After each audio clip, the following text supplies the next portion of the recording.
আসলে ভাই, যে কোনো মানুষ, যে লোক নিজে যেই জিনিসের বিষয় বা যে জিনিস সম্বন্ধে বুঝে না বা ধারণা নাই, সে ওই জিনিস না করাই উচিত।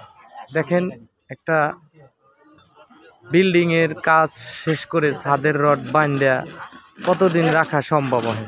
শাটারিংগুলা অনেক দিন থাকলে বেকাতেরা হয়ে যায়, বা রডগুলা জম ধরিয়া মরিচা ধরিয়া যাইতেছে, নষ্ট হয়ে গেতেছে এদিকে। তো এই সম্বন্ধে ওই মালিকের অবগত নাই, সে বুঝে না যে তার বিল্ডিংটা ক্ষতি হইতেছে না ভালো হইতেছে। আর মনে করতেছে বিল্ডিং করতেছি, খুব গর্ব করতেছে আর ঘুরতেছে, আমি বিল্ডিং বানাইতেছি। বাড়িতে বিল্ডিং বানাইতেছে না মরণ ফাত করতেছে, এটা হ্যাঁ বুঝে না। হ্যাঁ যখন বুঝে না, যে যারা বুঝে একজন